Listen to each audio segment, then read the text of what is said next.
Hello, welcome to my world. This is Jamita here. I hope you've been enjoying my show so far. I hope I've been able to inspire you a bit.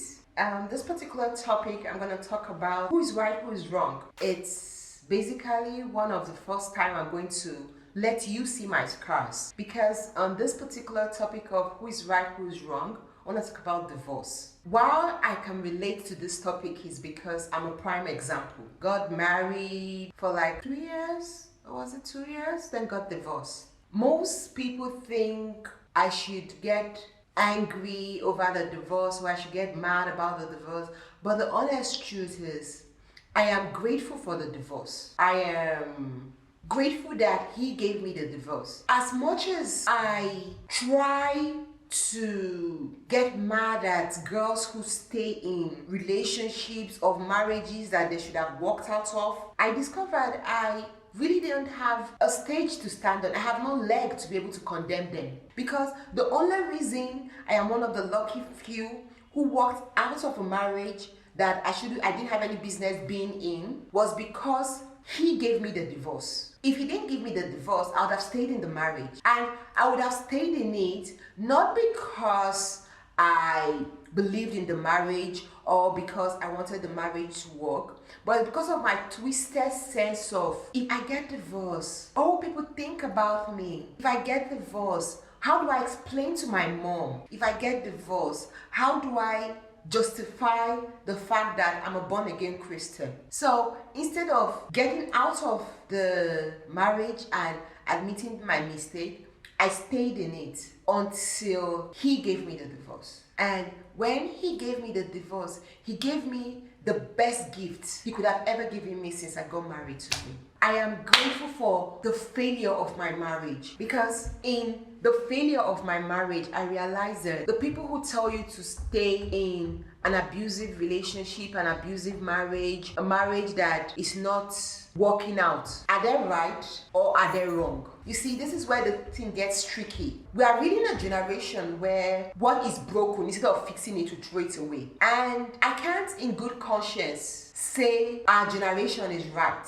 I honestly believe that things that are broken can be fixed. But at the same time, I believe that there are some things that are broken that you have no business fixing them. So in an issue of a marriage that is not working out, do you get a divorce or do you stay? I don't know who's right, I don't know who's wrong. But I'm going to say it from my point of view. If you're in a marriage where you are emotionally unstable, uncomfortable, physically abused, emotionally abused, financially abused, self-esteem wise you are being destroyed, get the hell out. I don't know what any other person tells you, but from my point of view, you have no business staying there, because you can't give what you don't have. You were not created as an extension of anybody. You are a complete unit. And if you stay in a marriage that you have no business staying in it just because of society or your church, your pastor, your family, then you are doing more harm than good. You are taking God to be a joke, because you will never fulfill the true potential of who God has called you to be. People say if he's cheating on you, you should pray about it, you should stay. And I say if he's cheating on you, get the hell out of the relationship. Let me tell you the truth. People say it is man's nature to cheat. I disagree heavily with it, because man was created in the image and likeness of God. And God is not a cheater. So how do you say it is man's nature to cheat? See, if you stay in a relationship where he is cheating on you and you are staying and you are tolerating it, you are doing not just emotional harm to yourself, you are doing emotional harm to your kids, because your sons will think it's okay to cheat. Your daughters will think it's okay to be cheated on. So at the end of the day, get a divorce. I know divorce has so much stigma to it. So when people ask who is right, who is wrong about a divorce case, nobody can stand the true testament. Christians are so holy. They are more holy than the Pope. They are more Christian than Christ himself. So they don't want to talk about divorce. But even Jesus said, when he was asked about the issue of divorce, he said, yes, in the initial time, it was not meant to be so. But that does not mean it is not something that will not happen. There is a perfect plan that God has laid in. But along the way, we miss the plan, we miss the track. And even though we mix it, God always has a plan A to a plan Z. So I don't know who is right I don't know who's wrong about whether to get a divorce or not. But I know for a fact that you should get the hell out. I remember just a few months ago, there was this amazing worshiper that died.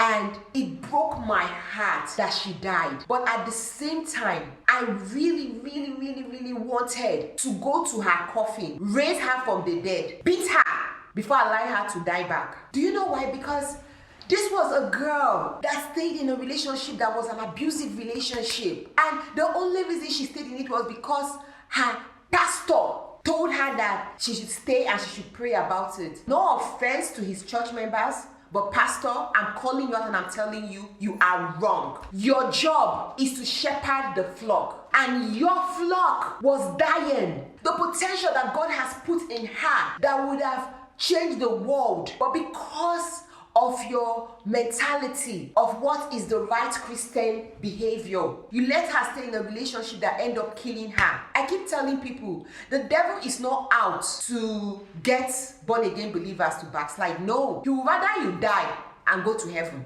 Because you see, if you die, then you can't disturb his business on earth. No offense to his followers, no offense to his church, and I honestly respect you as a man of God, but for that particular decision you make, I have a problem with it. In the case of divorce, I'm not saying because I'm divorced, divorce is okay, divorce is right. No. I'm one of those who believe that marriage is a beautiful institution. Because you see, when you get married, you automatically have a prophet and priest over your life. He will stand as a soldier for you. He will stand as a covering. He will be a king to protect you from the cold. But when you do not have a king in your life, a priest, a prophet, and you end up with a boy, you end up with a foot soldier, accept that mistake and step out and allow the King of Kings to compensate you. I'm not saying every marriage means you should get out. Some marriages, God would work himself out in it, but that is based on the premise that the person that needs to be worked on realizes he has a problem. But if you're going to make an excuse for the marriage and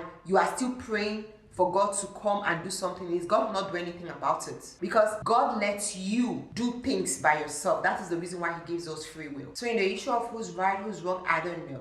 You can disagree with me, you can agree with me, you can write to me, you cannot write to me, you can stop watching, but the truth of the whole thing is, I am willing to tell you that I don't know whether divorce is right, I don't know whether divorce is wrong, but I know for a fact that man does not get to decide for you. Your church does not get to decide for you. Doctrine does not get to decide for you. Religion does not get to decide for you. The only person who gets to decide for you is the Holy Spirit. Look at me. I am one of those who have failed at it, and it has not hindered me. It has not stopped me from pursuing my purpose, my calling, my dreams, my passion, my vision. But it has allowed me to grow stronger, to go better, to understand things. So I hope you enjoyed this episode, and see you next week. Bye.